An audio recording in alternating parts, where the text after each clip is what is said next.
Hey guys, how are you doing? Today is, what day is it? Thursday. Today's Thursday. Today's Thursday, and this is a busy week. Like, this is a pretty crazy week.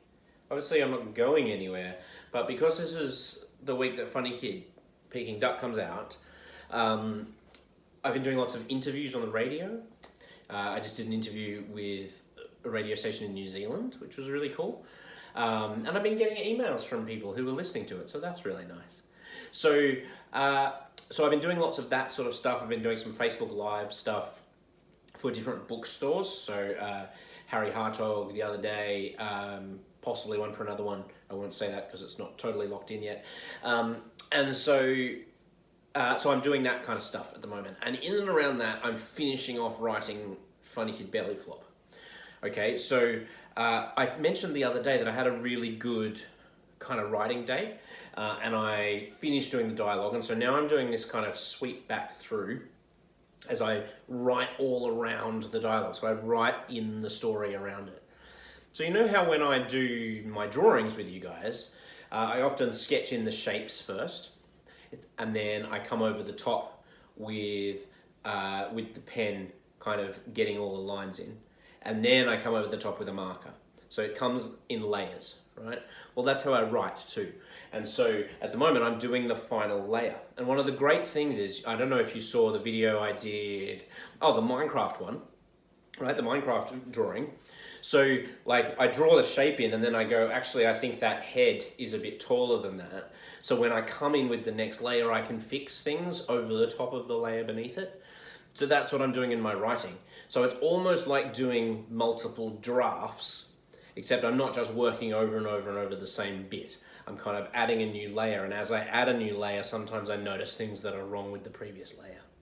Do you remember I've been talking to you also about story structure? One of the reasons that I had a really good kind of breakthrough the other morning when I was writing was that I realized, you know how I showed you the story structure video, and you can find it there if you need it, Act 1, Act 2, Act 3, and where things go. Well, it's about kind of working out which of your kind of scenes needs to go in which place. So, for example, in Funny Kid Belly Flop, I had this storyline with Hugo. I've got this storyline with Hugo. It's kind of a subplot. It's not the main plot, it's a subplot. And I had this kind of finale moment with Hugo that I thought would happen in the third act, would happen right at the end. But the breakthrough moment was that I realized, the finale moment with Hugo happens at the end of the second act and the start of the third act.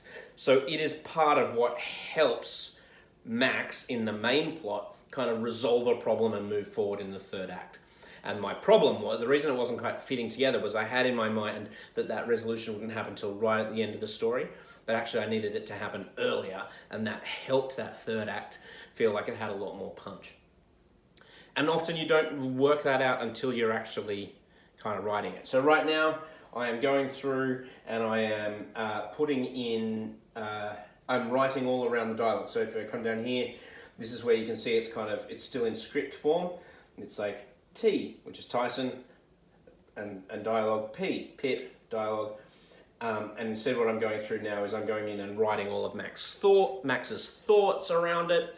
I'm writing kind of expression around it. I'm writing scene setting and kind of what's going on in the environment around the characters. Sometimes if they're just talking to each other, actually what you want is for something else to be happening at the same time that's a little bit distracting. So there's something else for us to think about. It's not just characters talking. And Duck is often quite helpful for that. Often I will get Duck doing something in the background while another conversation, which is important for the story, is happening.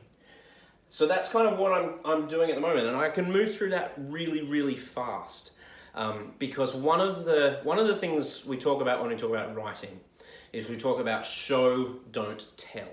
Okay, the temptation when we're telling a story is to say this happened, and then this happened, and then this happened, and just to tell us everything that's happened.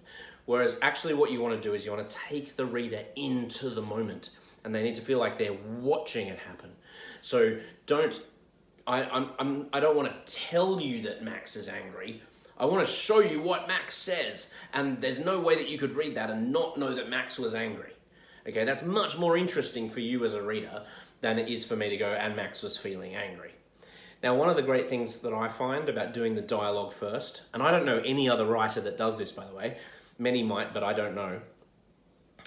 One of the things I find really helpful about doing the dialogue first, writing it like a script, is that it forces you to show, okay? Because I can't write in that script form. I can't write Max is feeling angry. So I need to look at the words that I'm giving Max to say and work out if they show us that he's angry or happy or fed up or whatever. And so actually when I come to write this layer, I've actually done a lot of the work for myself already. Okay, I've worked out all of the plot problems as I'm doing the dialogue.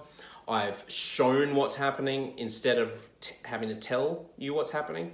So I actually don't have to do, in some sections, much filling in the gaps at all, except for kind of making it really clear who's talking and who's saying what. And that's kind of how I build a funny kid book. Now, if I was writing a different book, I might approach it in a totally different way. But this is a kind of rhythm that I've developed when I'm creating these funny kid books that really helps me. And you might like to try it. Why don't you write a short story today? Why don't you write it in a script form? So have two characters and write their dialogue back and forth, and then go in and write around it and fill out your story that way. It's a very different way from writing just beginning to end, and I find it really fun. All right, guys, I've got a stack load of work to do, so I'm going to get back to it, but I will come and say hi tomorrow. All right, guys, see you later. Bye.